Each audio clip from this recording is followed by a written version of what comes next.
Amruthaveni lice kit presents daily news പ്രഭാത വാർത്തകൾ powered by Pulimoottil silks KSFE in association with Joy Alukkas. ഇത്തവണ first അടിക്കില്ലേ നമ്മള്?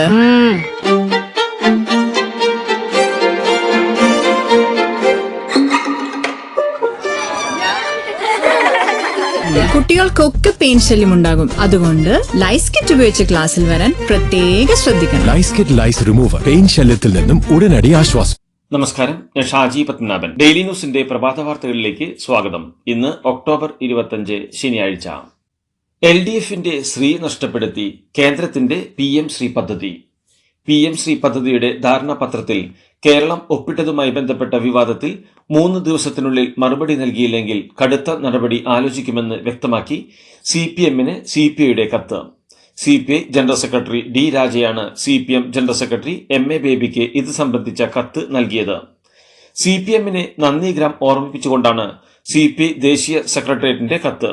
ബംഗാളിൽ കണ്ട പ്രവണതകൾ കേരളത്തിലെ തുടർ ഭരണത്തിൽ കാണുന്നുവെന്നും BJPയെ സഹായിക്കുന്ന നയമാണ് CPM ഇക്കാര്യത്തിൽ സ്വീകരിച്ചതെന്നും CPI സെക്രട്ടേറിയറ്റ് വ്യക്തമാക്കുന്നു. PM ശ്രീയിൽ നിന്ന് പിന്മാറണമെന്ന ആവശ്യമാണ് CPI മുന്നോട്ട് വച്ചിരിക്കുന്നത്. PM ശ്രീ പദ്ധതിയിൽ ഒപ്പുവെച്ച പിണറായി സർക്കാരിന്റെ നടപടിക്കെതിരെ തെരുവിൽ പ്രതിഷേധിക്കാനൊരുങ്ങി CPIയുടെ വിദ്യാർത്ഥി യുവജന സംഘടനകളായ AISFും AIYFും. ഇതിന്റെ ഭാഗമായി ഇന്ന് തലസ്ഥാനത്ത് CPIയുടെ യുവജന വിദ്യാർത്ഥി സംഘടനകൾ പ്രതിഷേധമുയർത്തും. തിങ്കളാഴ്ച എല്ലാ ജില്ലകളിലും പ്രതിഷേധം നടത്തുമെന്നും ഭാരവാഹികൾ അറിയിച്ചു. അതിനിടെ കണ്ണൂരിൽ AIYF മന്ത്രി V ശിവൻകുട്ടിയുടെ കോലം കത്തിച്ചു. BJPയുടെ വർഗീയ അജണ്ടയ്ക്ക് CPM കൂട്ടുനിൽക്കുന്നുവെന്ന മുദ്രാവാക്യം മുഴക്കിയായിരുന്നു പ്രതിഷേധം. കേരളത്തിൽ PM ശ്രീ പദ്ധതി നടപ്പിലാക്കുന്നതിനുള്ള ധാരണാപത്രത്തിൽ ഒപ്പുവെച്ചതിന് കേരള ഗവൺമെന്റിനെ അഭിനന്ദിച്ച് കേന്ദ്ര വിദ്യാഭ്യാസ മന്ത്രാലയം. ആധുനിക അടിസ്ഥാന സൗകര്യങ്ങൾ, സ്മാർട്ട് ക്ലാസ് മുറികൾ, അനുഭവവേദ്യമായ പഠനം എന്നിവയ്ക്കൊപ്പം നൈപുണ്യ വികസനത്തിന് ഊന്നൽ നൽകിക്കൊണ്ട് സ്കൂളുകളെ മികവിന്റെ കേന്ദ്രങ്ങളാക്കി മാറ്റാൻ ഇത് സഹായിക്കുമെന്ന് കേരളത്തെ അഭിനന്ദിച്ചുകൊണ്ടുള്ള എക്സ് പോസ്റ്റിൽ കേന്ദ്ര വിദ്യാഭ്യാസ മന്ത്രാലയം വ്യക്തമാക്കി. PM ശ്രീ പദ്ധതിയിൽ ചേരാൻ സംസ്ഥാന സർക്കാർ കരാർ ഒപ്പിട്ടതിൽ വിവാദം പുകയുന്നതിനിടെ വിശദീകരണവുമായി വിദ്യാഭ്യാസ മന്ത്രി V ശിവൻകുട്ടി. PM ശ്രീയിൽ കേരളം ഒപ്പിട്ടതിൽ ആശങ്കകൾക്ക് അടിസ്ഥാനമില്ലെന്നും നമ്മുടെ കുട്ടികൾക്ക് അവകാശപ്പെട്ട ആയിരക്കണക്കിന് രൂപയുടെ ഫണ്ട് തടഞ്ഞുവെച്ചുള്ള കേന്ദ്ര ശ്രമത്തെ മറികടക്കാനുള്ള തന്ത്രപരമായ നീക്കം ആണിതെന്നും ഫണ്ട് തടഞ്ഞുവെച്ചത് സൗജന്യ യൂണിഫോം, അലവൻസുകൾ എന്നിവയെ ബാധിച്ചുവെന്നും ഇത് ഒരു രാഷ്ട്രീയ പാർട്ടിയുടെയും ഫണ്ടല്ലെന്നും നമുക്ക് അവകാശപ്പെട്ടതാണെന്നും മന്ത്രി V ശിവൻകുട്ടി പറഞ്ഞു. ദേശീയ വിദ്യാഭ്യാസ നയത്തിന്റെ ഭാഗമായുള്ള പദ്ധതിയാണ് PM ശ്രീയെങ്കിലും ദേശീയ വിദ്യാഭ്യാസ നയം സംസ്ഥാനത്ത് നടപ്പാക്കില്ലെന്ന് വാർത്താ സമ്മേളനത്തിലുടനീളം വിശദീകരിച്ച മന്ത്രി ഒടുവിൽ ഈ ദേശീയ വിദ്യാഭ്യാസ നയത്തിന് എന്താണ് കുഴപ്പമെന്നും ഞാൻ എന്റെ അഭിപ്രായം മാറ്റിയെന്നും മനസ്സു തുറന്നു. കേന്ദ്ര സർക്കാരിന്റെ PM ശ്രീ പദ്ധതിയിൽ നിന്ന് കേരളത്തിന് ലഭിക്കേണ്ട പണം കിട്ടണമെന്ന് CPM സംസ്ഥാന സെക്രട്ടറി MV ഗോവിന്ദൻ. 8,000 കോടി രൂപ കേന്ദ്രം കേരളത്തിന് തരാനുണ്ടെന്നും നമുക്ക് അർഹതപ്പെട്ട പണം കേരളത്തിന് കിട്ടുക തന്നെ വേണമെന്നും അദ്ദേഹം പറഞ്ഞു. PM ശ്രീ പദ്ധതിയുമായി ബന്ധപ്പെട്ട നിലപാടിൽ മാറ്റമില്ലെന്നും എല്ലാം പരിഹരിക്കാവുന്ന പ്രശ്നം മാത്രമാണെന്നും MV ഗോവിന്ദൻ വ്യക്തമാക്കി. കേന്ദ്ര സർക്കാരിന്റെ വിദ്യാഭ്യാസ പദ്ധതിയായ PM ശ്രീ പദ്ധതിയുമായി ബന്ധപ്പെട്ട് കടുത്ത നിലപാടെടുക്കാമെന്ന് CPI മന്ത്രിമാർ. സർക്കാരിന്റെ നിലപാടിനെതിരെ ഏതറ്റം വരെയും പ്രതിഷേധിക്കാമെന്ന് CPI മന്ത്രിമാർ അറിയിച്ചതായാണ് വിവരം. സെക്രട്ടേറിയറ്റ് യോഗത്തിൽ രാജിക്ക് വരെ തയ്യാറാണെന്ന് മന്ത്രിമാർ നിലപാട് അറിയിച്ചു. മന്ത്രിസഭയെ അപമാനിച്ചുവെന്നും 2 തവണ ചർച്ച ചെയ്തിട്ട് മാറ്റിവെച്ചതാണ് PM ശ്രീ പദ്ധതിയെന്നും പാർട്ടിക്ക് എന്ത് തീരുമാനവും എടുക്കാമെന്നും അതുമായി മുന്നോട്ടു പോകാമെന്നും മന്ത്രിമാർ പറഞ്ഞു. കേന്ദ്രവുമായി സംസ്ഥാന വിദ്യാഭ്യാസ സെക്രട്ടറി ഒപ്പുവെച്ചത് ഒക്ടോബർ 23 ആണെങ്കിലും കേരളം PM ശ്രീയിൽ ചേരാനുള്ള ധാരണാപത്രം തയ്യാറാക്കിയത് 16 റിപ്പോർട്ടുകൾ. ഒക്ടോബർ 22 ചേർന്ന മന്ത്രിസഭാ യോഗത്തിൽ CPIയുടെ എതിർപ്പ് മന്ത്രി K രാജൻ ഉന്നയിച്ചിരുന്നുവെങ്കിലും അന്ന് മുഖ്യമന്ത്രിയോ വിദ്യാഭ്യാസ മന്ത്രിയോ ഒരക്ഷരം പോലും ഇതേക്കുറിച്ച് മിണ്ടിയില്ല. ധാരണാപത്രം ഒരു ഭാഗത്ത് തയ്യാറായിരിക്കുന്നതിനിടെയാണ് CPM general secretary MA ബേബിയും CPM സംസ്ഥാന സെക്രട്ടറി MV ഗോവിന്ദനടക്കമുള്ളവർ ചർച്ചയാകാമെന്ന പ്രതികരണം നടത്തിയതും. ഇടതുപക്ഷ ജനാധിപത്യ മുന്നണിയിൽ ചർച്ച ചെയ്യാതെ PM ശ്രീ പദ്ധതിയിൽ ഒപ്പുവെച്ച സർക്കാർ നടപടി അങ്ങേയറ്റം പ്രതിഷേധാർഹമാണെന്ന് രാഷ്ട്രീയ യുവജനതാദൾ. RSS വീക്ഷണമുള്ള ദേശീയ സങ്കല്പങ്ങൾ വിദ്യാഭ്യാസ നയത്തിലൂടെ അവതരിപ്പിക്കുക എന്ന ഗൂഢലക്ഷ്യത്തിന് കേരള സംസ്ഥാനവും വിധേയപ്പെടുന്നത് സമൂഹത്തിൽ ഗുരുതരമായ പ്രത്യാഘാതങ്ങൾ ഉണ്ടാക്കുമെന്ന് RYJD അഭിപ്രായപ്പെട്ടു. PM ശ്രീ പദ്ധതി വിഷയത്തിലെ സർക്കാർ തീരുമാനത്തിനെതിരെ പ്രതിപക്ഷത്തേക്കാൾ രൂക്ഷമായി ബിനോയ് വിശ്വം പ്രതികരിച്ചുവെന്നും BJPയുമായുള്ള അവിഹിത ബന്ധമാണ് ബിനോയ് വിശ്വം ഉദ്ദേശിച്ച സംതിങ് റോങ് എന്നും പ്രതിപക്ഷ നേതാവ് VD സതീശൻ. നിതിൻ ഗഡ്കരിയുടെ വീട്ടിൽ വെച്ചാണോ, നരേന്ദ്രമോദിയെ കണ്ടപ്പോഴാണോ PM ശ്രീയുമായി ബന്ധപ്പെട്ട തീരുമാനമെടുത്തതെന്ന് ചോദിച്ച Satheesan CPM general secretary MA ബേബിയെ പോലും സർക്കാർ അംഗീകരിക്കുന്നില്ല എന്നും കുറ്റപ്പെടുത്തി. കേന്ദ്ര സർക്കാരിന്റെ വിദ്യാഭ്യാസ പദ്ധതിയായ PM ശ്രീ പദ്ധതിയിൽ പങ്കുചേരാനുള്ള കേരളത്തിന്റെ തീരുമാനത്തിൽ മുഖ്യമന്ത്രി പിണറായി വിജയനെയും CPMനെയും രൂക്ഷമായി പരിഹസിച്ച് രാഹുൽ മാങ്കൂട്ടത്തിൽ MLA. ഇതുവരെ ശ്രീ വിജയൻ, ഇനി മുതൽ വിജയൻ ശ്രീ എന്നാണ് ഫേസ്ബുക്ക് കുറിപ്പിലൂടെയുള്ള രാഹുലിന്റെ പരിഹാസം. ശ്രീ PM സൃന്ദാബാദ് എന്ന പരിഹാസം CPMനെതിരെയും രാഹുൽ ഉന്നയിച്ചു. മന്ത്രി ശിവൻകുട്ടിയുടെ പത്രസമ്മേളനം കണ്ടപ്പോൾ ഒരു കാര്യം മനസ്സിലായെന്നും അയാൾ ശിവൻകുട്ടിയല്ലെന്നും ലക്ഷണമൊത്ത സംഘിക്കുട്ടിയാണെന്നും രാഹുൽ മാങ്കൂട്ടത്തിൽ പരിഹസിച്ചു. കേന്ദ്ര സർക്കാരിന്റെ വിദ്യാഭ്യാസ പദ്ധതിയായ PM ശ്രീയിൽ ഒപ്പുവെച്ചത് പിണറായിയുടെ ഡീലെന്ന് AICC general secretary KC Venugopal. CPIയെ UDFിലേക്ക് ക്ഷണിക്കുന്നത് പ്രാദേശിക നേതാക്കളുടെ നിലപാടാണെന്നും ഇത് സംബന്ധിച്ച് ഒരു തീരുമാനവും എടുത്തിട്ടില്ലെന്നും KC വേണുഗോപാൽ പറഞ്ഞു.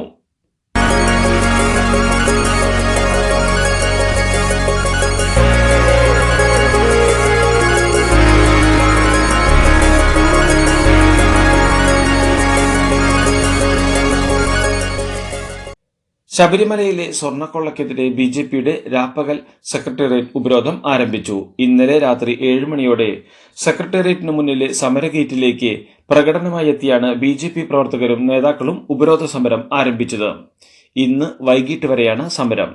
BJP സംസ്ഥാന അധ്യക്ഷൻ രാജീവ് ചന്ദ്രശേഖർ, കുമ്മനം രാജശേഖരൻ, PK കൃഷ്ണദാസ്, ശോഭാ സുരേന്ദ്രൻ തുടങ്ങിയവർ സമരത്തിൽ പങ്കെടുക്കുന്നുണ്ട്. ശക്തമായ മഴയത്ത് ശരണം വിളിച്ചും മുദ്രാവാക്യം വിളിച്ചും പ്രവർത്തകർക്കൊപ്പം രാജീവ് ചന്ദ്രശേഖർ അടക്കമുള്ള നേതാക്കൾ റോഡിൽ കുത്തിയിരുന്ന് പ്രതിഷേധിച്ചു. രാപ്പകൽ സെക്രട്ടേറിയറ്റ് ഉപരോധം ഇന്ന് രാവിലെ 11 മണിക്ക് BJP സംസ്ഥാന അധ്യക്ഷൻ രാജീവ് ചന്ദ്രശേഖർ ഉദ്ഘാടനം ചെയ്യും. ഇന്ന് സെക്രട്ടേറിയറ്റിലേക്കുള്ള 3 ഗേറ്റുകളും ഉപരോധിക്കും. ദേവസ്വം മന്ത്രി രാജിവെക്കുക, ദേവസ്വം ബോർഡ് പിരിച്ചുവിടുക, 30 വർഷത്തെ ദേവസ്വം ബോർഡിലെ സാമ്പത്തിക ഇടപാടുകൾ കേന്ദ്ര ഏജൻസിയെ കൊണ്ട് അന്വേഷിപ്പിക്കുക എന്നീ ആവശ്യങ്ങൾ ഉന്നയിച്ചാണ് രാപ്പകൽ സമരം. വരുന്നു മോന്ത ചുഴലിക്കാറ്റ്. സംസ്ഥാനത്ത് കാലവർഷത്തിന് സമാനമായ മഴയ്ക്ക് സാധ്യതയെന്ന് റിപ്പോർട്ടുകൾ. ബംഗാൾ ഉൾക്കടലിൽ പുതുതായി രൂപപ്പെട്ട ന്യൂനമർദ്ദമാണ് കേരളത്തിലെ മഴ സാഹചര്യത്തെ രൂക്ഷമാക്കുന്നത്. ഈ ന്യൂനമർദ്ദം നാളത്തോടെ തീവ്ര ന്യൂനമർദ്ദമായും ശേഷം ബംഗാൾ ഉൾക്കടലിന്റെ ഭാഗങ്ങളിൽ ചുഴലിക്കാറ്റായി ശക്തി പ്രാപിക്കാനും സാധ്യതയെന്നാണ് പ്രവചനം. ബംഗാൾ ഉൾക്കടലിൽ രൂപപ്പെടാൻ പോകുന്ന ചുഴലിക്കാറ്റിനെ തായ്ലൻഡ് നിർദ്ദേശിച്ച പേരാണ് മോന്ത. കേരളത്തിന് വീണ്ടും ലോക ബാങ്ക് വായ്പ അനുവദിച്ചത് സംസ്ഥാനത്തെ ആരോഗ്യ മേഖലയിലെ പദ്ധതിക്ക്. സംസ്ഥാനത്തെ ജനങ്ങളുടെ ആയുസ്സും ജീവിത നിലവാരവും മെച്ചപ്പെടുത്താനുള്ള $280 കോടി, ഏകദേശം 2458 കോടി രൂപ വായ്പയ്ക്ക് ലോകബാങ്കിന്റെ അംഗീകാരം. സംസ്ഥാനത്തെ വയോധികരും ആരോഗ്യപരമായി ദുർബലരായവരുടെയും ആയുർദൈർഘ്യവും ജീവിത നിലവാരവും മെച്ചപ്പെടുത്തുന്നതിനുള്ള പദ്ധതിക്കാണ് വായ്പ അനുവദിച്ചത്. സംസ്ഥാന സ്കൂൾ കായികമേളയിൽ വടംവലി മത്സരം വിവാദത്തിൽ. ചെളിക്കുളമായ ഗ്രൗണ്ടിൽ വടംവലി മത്സരം നടത്തിയതാണ് വിവാദമായത്. വെള്ളായണി കാർഷിക കോളേജ് ഗ്രൗണ്ടിലാണ് മത്സരം നടത്തിയത്. ഈ ഗ്രൗണ്ടിൽ ചെളി നിറഞ്ഞിരുന്നു. മത്സരം തുടങ്ങിയതോടെ മത്സരാർത്ഥികൾ ചെളിയിൽ തെന്നി വീഴുകയായിരുന്നു. ഇതോടെ 3 മത്സരങ്ങൾ മാത്രം നടത്തി വടംവലി മത്സരം അവസാനിപ്പിച്ചു. താമരശ്ശേരി ഫ്രഷ് കട്ട് ഫാക്ടറിക്ക് തീയിട്ടത് ഉടമകൾ നിയോഗിച്ച ഗുണ്ടകളാണെന്നും അക്രമങ്ങൾക്ക് പോലീസ് തന്നെ കൂട്ടുനിന്നെന്നും സമരസമിതി. സംഘർഷം ഉണ്ടായ ദിവസം ഉടമകളിൽ ഒരാൾ കണ്ണൂരിലെ ഒരു രാഷ്ട്രീയ നേതാവുമായി കൂടിക്കാഴ്ച നടത്തിയെന്നും സമരസമിതി ചെയർമാൻ ബാബു കുടുക്കിൽ ആരോപിച്ചു. അതിനിടെ ഫാക്ടറി വീണ്ടും പഴയ രീതിയിൽ പ്രവർത്തിപ്പിക്കാനുള്ള ഒരുക്കത്തിലാണ് ഉടമകൾ. പാലായിൽ രാഷ്ട്രപതിയുടെ സന്ദർശനത്തിൽ ഗതാഗത നിയന്ത്രണം ലംഘിച്ചവർ പിടിയിൽ. അതിരമ്പുഴ സ്വദേശി ജിഷ്ണു രതീഷ്, കിടങ്ങൂർ സ്വദേശി സതീഷ് KM, കോതനല്ലൂർ സ്വദേശി സന്തോഷ് ചെല്ലപ്പൻ എന്നിവരാണ് പിടിയിലായത്. ഇവർ 3 പേരുമാണ് ഗതാഗത നിയന്ത്രണം ലംഘിച്ച് ബൈക്ക് ഓടിച്ചത്. പിന്നിലിരുന്ന 2 പേരും ഹെൽമറ്റ് ധരിച്ചിരുന്നില്ല. പോലീസുകാർ ചേർന്ന് തടയാൻ ശ്രമിച്ചെങ്കിലും ഇവർ വെട്ടിച്ച് വാഹനം കടന്നുപോവുകയായിരുന്നു. സംഘടനാ വിരുദ്ധ പ്രവർത്തനം ആരോപിച്ച് പാർട്ടിയിൽ നിന്നും പുറത്താക്കിയതിന് പിന്നാലെ CPI മുൻ സംസ്ഥാന കൌൺസിൽ അംഗവും AITUC ജില്ലാ സെക്രട്ടറിയുമായിരുന്ന മീനാങ്കൽ കുമാറിന്റെ നേതൃത്വത്തിൽ 100ഓളം CPI പ്രവർത്തകർ കോൺഗ്രസിൽ ചേർന്നു. CPI അംഗത്വം രാജിവെച്ച ശേഷം KPCC ആസ്ഥാനത്തെത്തിയ മീനാങ്കൽ കുമാറിനെയും പ്രവർത്തകരെയും KPCC president Sunny Joseph MLA shawl അണിയിച്ച് കോൺഗ്രസിലേക്ക് സ്വീകരിച്ചു. പേരാമ്പ്ര സംഘർഷത്തിനിടെ ഷാഫി പറമ്പിലിന് മർദ്ദനമേറ്റ സംഭവത്തിൽ പോലീസ് ഉദ്യോഗസ്ഥൻ അഭിലാഷ് ഡേവിഡിനെതിരെ DGPക്ക് പരാതി നൽകി Congress. Kozhikode DCC president K പ്രവീൺകുമാറാണ് പരാതി നൽകിയത്. ക്രിമിനൽ പശ്ചാത്തലമുള്ള അഭിലാഷിനെ സേനയിൽ നിന്ന് നീക്കണമെന്നും DYSP ഹരിപ്രസാദിനെ സസ്പെൻഡ് ചെയ്യണമെന്നും പരാതിയിൽ ആവശ്യപ്പെടുന്നുണ്ട്.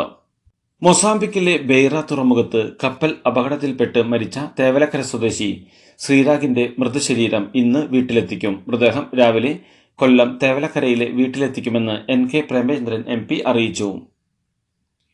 പാലക്കാട് പട്ടാമ്പിയിൽ ജില്ലാ ശാസ്ത്രമേള നടക്കുന്നതിനിടെ പന്തൽ തകർന്നു വീണു. Pattambi government higher secondary school ഗ്രൗണ്ടിലുണ്ടായിരുന്ന പ്രധാന വേദിയുടെ പന്തലാണ് ശക്തമായ മഴയെ തുടർന്ന് തകർന്നു വീണത്. സംഭവ സമയത്ത് വേദിയിലും പന്തലിന് താഴെയും വിദ്യാർത്ഥികളും അധ്യാപകരും ഇല്ലാത്തതിനാൽ വലിയ അപകടം ഒഴിവായി. പന്തലിന് മുകളിൽ മഴവെള്ളം നിറഞ്ഞതാണ് പന്തൽ വീഴാൻ കാരണമായതെന്ന് സംഘാടകർ പറഞ്ഞു. അതിശക്തമായ മഴയെ തുടർന്ന് അപകടകരമായ രീതിയിൽ ജലനിരപ്പ് ഉയരുന്നതിനെ തുടർന്ന് തിരുവനന്തപുരം ജില്ലയിലെ വാമനപുരം നദിയിലും പത്തനംതിട്ട ജില്ലയിലെ അച്ചൻകോവിൽ നദിയിലും പ്രളയ സാധ്യത മുന്നറിയിപ്പ് പുറപ്പെടുവിച്ച് സംസ്ഥാന ജലസേചന വകുപ്പ്. ഈ നദികളിലാണ് പ്രളയസാധ്യത മുന്നറിയിപ്പിന്റെ ഭാഗമായി മഞ്ഞ അലർട്ട് പ്രഖ്യാപിച്ചിരിക്കുന്നത്. ഈ നദികളുടെ തീരത്തുള്ളവർ ജാഗ്രത പാലിക്കണം. കൊച്ചി നഗരത്തിൽ നാളെ പുലർച്ചെ മുതൽ രാവിലെ 10 മണി വരെ വാഹന ഗതാഗതത്തിൽ നിയന്ത്രണം. വാഹനങ്ങൾ വഴിതിരിച്ചുവിടുമെന്ന് പോലീസ് അറിയിച്ചു. കൊച്ചി കോർപ്പറേഷൻ, ടൂറിസം വകുപ്പ്, soles of Cochin runners club എന്നിവരുടെ ആഭിമുഖ്യത്തിൽ സ്പൈസ് കോസ്റ്റ് മാരത്തോൺ നടക്കുന്ന സാഹചര്യത്തിലാണിത്. കൺഗ്രാചുലേഷൻസ് മിട്ടിക്കാട്ടോ. പൈലറ്റ് ആവണമെന്ന് പറയണേ. അവളുടെ ആഗ്രഹമല്ലേ, അവള് പറക്കട്ടെ. ചെലവ് എത്രയാന്ന്? KSFയുടെ പുതിയ ഹാർമണി ചിട്ടി ചേരണം. കണ്ണടച്ചു തുറക്കും മുമ്പ് അവളുടെ +2 കഴിയില്ലേ. കടം വാങ്ങാതെയും സ്ഥലം വിൽക്കാതെയും കുട്ടികളെ പഠിപ്പിക്കാം. KSFE ഹാർമണി ചിട്ടികൾ. KSFE ഹാർമണി ചിട്ടിയിൽ ചേരുന്ന 100 ഭാഗ്യശാലികൾക്ക് സിംഗപ്പൂർ യാത്ര സൗജന്യം. ബീഹാറിൽ NDAയുടെ മുഖ്യമന്ത്രി സ്ഥാനാർത്ഥി നിതീഷ് കുമാർ തന്നെയെന്ന് വ്യക്തമാക്കി പ്രധാനമന്ത്രി നരേന്ദ്രമോദി. NDAയുടെ മുഖ്യമന്ത്രി സ്ഥാനാർത്ഥിയെ പ്രഖ്യാപിക്കാൻ കഴിഞ്ഞ ദിവസം ഇന്ത്യ സഖ്യം വെല്ലുവിളിച്ചതിന് പിന്നാലെയാണ് പ്രധാനമന്ത്രിയുടെ പ്രഖ്യാപനം. നിതീഷ് കുമാറിന്റെ നേതൃത്വത്തിൽ ഇത്തവണ NDA എല്ലാ റെക്കോർഡുകളും തകർക്കുമെന്ന് പ്രധാനമന്ത്രി പറഞ്ഞു. ഇന്ത്യൻ അതിർത്തി രക്ഷാസേനയുടെ ഭാഗമാക്കിയ തദ്ദേശീയ വേട്ടപ്പട്ടികൾ ഈ വരുന്ന ഒക്ടോബർ 31 ഗുജറാത്തിൽ നടക്കുന്ന ദേശീയ ഐക്യദിന പരേഡിൽ പങ്കെടുക്കും. വേഗതയ്ക്കും കരുത്തിനും ആക്രമണത്തിനും പേരുകേട്ട റാംപൂർ ഹൗണ്ട്, മുദോൾ ഹൗണ്ട് എന്നിവയാണ് BSF ജവാന്മാർക്കൊപ്പം പരേഡിൽ പങ്കെടുക്കുക. ഇന്ത്യയുടെ അതിർത്തി കാക്കുകയെന്ന അഭിമാന പദവിയിലേക്ക് ഉയർത്തപ്പെട്ട നായകളാണ് ഇവ. കോഴിപ്പോര് സാംസ്കാരിക അവകാശം അല്ലെന്ന് മദ്രാസ് ഹൈക്കോടതി. കോഴിപ്പോര് സംഘടിപ്പിക്കാനുള്ള അനുമതി തേടി മധുര സ്വദേശി മൂവേന്ദൻ നൽകിയ ഹർജി കോടതി തള്ളി. മൃഗങ്ങൾ തമ്മിലെ പോര് സംഘടിപ്പിക്കുന്നത് കുറ്റകരമാണെന്ന് ചൂണ്ടിക്കാട്ടിയ കോടതി കോഴിപ്പോരിന് പതിറ്റാണ്ടുകളുടെ ചരിത്രം ഉണ്ടാകാമെന്നും പറഞ്ഞു.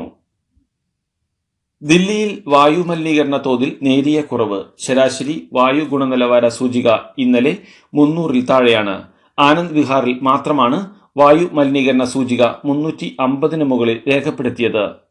വായു മലിനീകരണം കുറയ്ക്കുന്നതിന്റെ ഭാഗമായി ഈ മാസം 29-ന് ദില്ലിയിൽ ക്ലൗഡ് സീഡിംഗ് നടത്തുമെന്ന് ദില്ലി പരിസ്ഥിതി മന്ത്രി മഞ്ജീന്ദർ സിംഗ് സിർസ അറിയിച്ചു.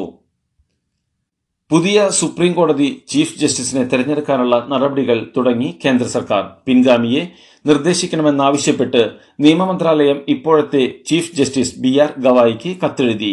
നവംബർ 23 വരെയാണ് ജസ്റ്റിസ് ഗവായിയുടെ കാലാവധി. നിലവിലെ സാഹചര്യത്തിൽ ജസ്റ്റിസ് സൂര്യകാന്തിനാണ് സാധ്യത. സീനിയോറിറ്റിയിൽ രണ്ടാമതുള്ള ജസ്റ്റിസ് സൂര്യകാന്തിന്റെ പേര് നിർദ്ദേശിച്ചാകും ജസ്റ്റിസ് ഗവായ് കത്ത് നൽകുക. കേന്ദ്ര അനുമതിയും രാഷ്ട്രപതിയുടെ അംഗീകാരവും കിട്ടിയാൽ ജസ്റ്റിസ് സൂര്യകാന്ത് 53ാമത് സുപ്രീം കോടതി ചീഫ് ജസ്റ്റിസാകും.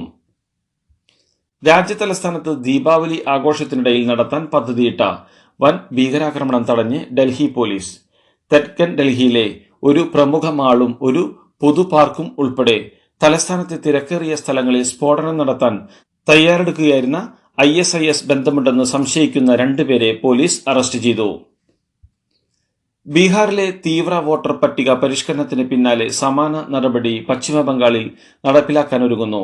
നവംബർ 1 മുതൽ ബംഗാളിൽ വോട്ടർ പട്ടിക പരിഷ്കരണ നടപടികൾ തുടങ്ങുമെന്നാണ് തെരഞ്ഞെടുപ്പ് കമ്മീഷൻ വ്യക്തമാക്കിയിരിക്കുന്നത്. ഇതുമായി ബന്ധപ്പെട്ട നടപടികൾ ആരംഭിക്കാൻ തയ്യാറെടുക്കാൻ എല്ലാ ജില്ലാ തെരഞ്ഞെടുപ്പ് ഓഫീസർമാർക്കും തെരഞ്ഞെടുപ്പ് കമ്മീഷൻ നിർദ്ദേശം നൽകിയിട്ടുണ്ട്. 2 വർഷത്തെ യുദ്ധത്തിന് ശേഷവും ഇസ്രായേൽ ജയിലിൽ തുടരുന്ന പലസ്തീൻ തടവുകാരുടെ മോചനത്തിനായി ഡൊണാൾഡ് ട്രംപ് ഇടപെടണമെന്ന് ഇസ്രായേൽ തടവുകാരനായ മർവാൻ ബർഗൂദിയുടെ കുടുംബം. വെടിനിർത്തൽ ധാരണ അനുസരിച്ച് വലിയൊരു ഭൂരിപക്ഷം പലസ്തീൻ തടവുകാരെ തിരിച്ചയച്ചെങ്കിലും ഇപ്പോഴും ജയിലിലാണ് മർവാൻ ബർഗൂദി. ഭർത്താവിന്റെ മോചനത്തിനായി ഡൊണാൾഡ് ട്രംപ് ഇടപെടണമെന്നാണ് മർവാൻ ബർഗൂദിയുടെ ഭാര്യ ആവശ്യപ്പെട്ടിട്ടുള്ളത്. പാകിസ്ഥാനും താലിബാനും തമ്മിലുള്ള സംഘർഷം രൂക്ഷമാകുന്നതിനിടെ പാകിസ്ഥാന് കനത്ത തിരിച്ചടിയായി താലിബാന്റെ നീക്കം. പാകിസ്ഥാനിലേക്കുള്ള ജലവിതരണം നിയന്ത്രിക്കാൻ കുനാർ നദിയിൽ അണക്കെട്ടുകൾ നിർമ്മിക്കാൻ താലിബാൻ ഭരണത്തിന് കീഴിലുള്ള അഫ്ഗാനിസ്ഥാൻ തീരുമാനം. അഫ്ഗാൻ ഇൻഫർമേഷൻ മന്ത്രാലയമാണ് ഇക്കാര്യം അറിയിച്ചത്. അമേരിക്കയുമായുള്ള വ്യാപാര കരാറിൽ ഒപ്പുവയ്ക്കാൻ ഇന്ത്യ സമ്മർദ്ദത്തിന് വഴങ്ങില്ലെന്ന് കേന്ദ്രമന്ത്രി പീയൂഷ് ഗോയൽ. നിലവിൽ നടക്കുന്ന ചർച്ചകൾക്ക് ഇന്ത്യ തയ്യാറാണെന്നും എന്നാൽ സമയപരിധി വെച്ചുള്ള നീക്കങ്ങൾക്കില്ലെന്നും ഗോയൽ പറഞ്ഞു.